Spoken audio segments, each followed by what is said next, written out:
It began as a rally in support of Donald Trump. It ended up being a permanent and irreversible stain on the Trump presidency.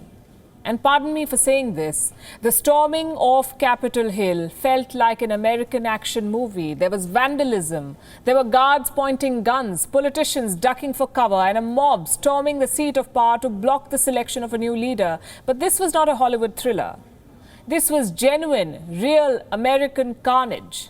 Donald Trump's parting gift, perhaps, to Washington, D.C. and the rest of the United States for denying him a second term.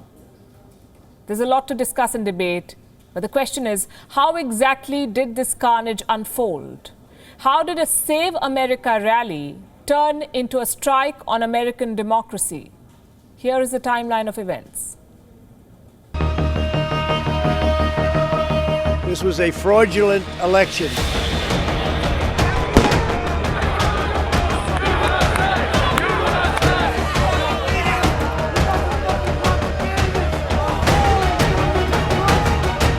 The scenes of chaos at the Capitol do not reflect a true America.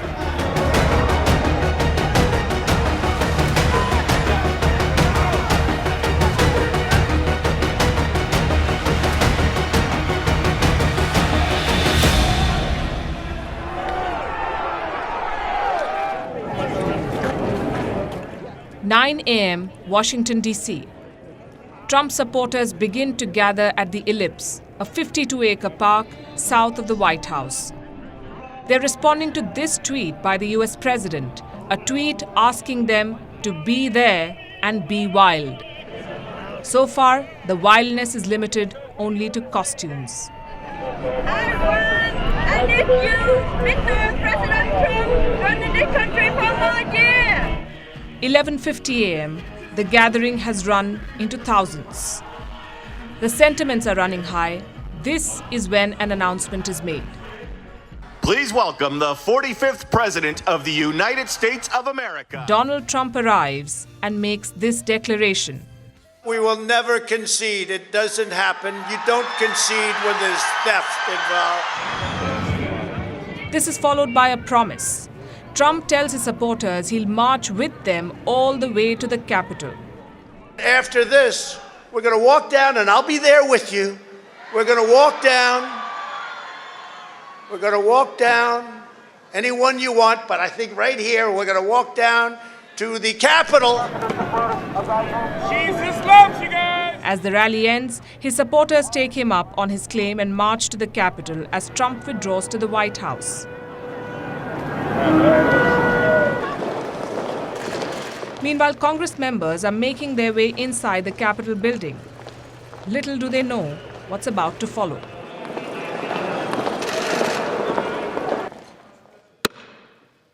Madam Speaker and members of Congress, pursuant to the 1 p.m., U.S. Vice President Mike Pence opens the joint session. He refuses to block election results and certifies Joe Biden's victory.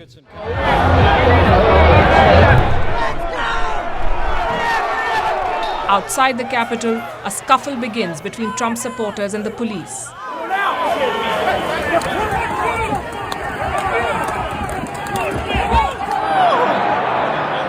By 1:30 p.m., the protesters have stormed the Capitol building.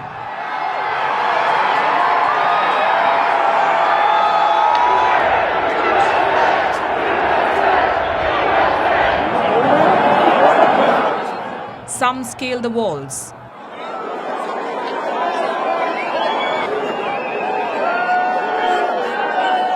Others walk up the scaffolding set up for Biden's inauguration.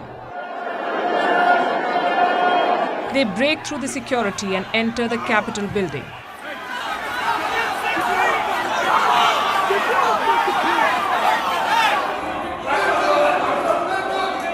A police officer tries to stop them as they make their way to the Senate chamber, but to no avail.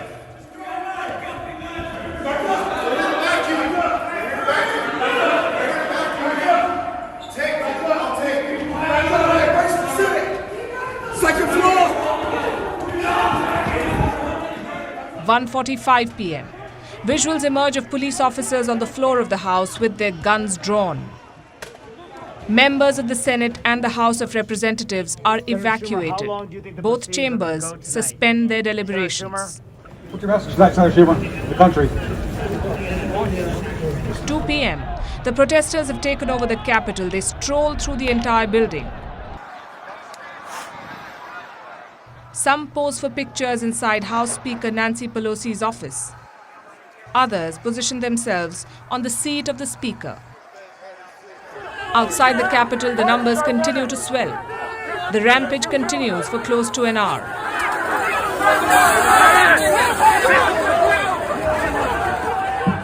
Donald Trump issues a plea on Twitter asking the protesters to remain peaceful, but the violence does not stop.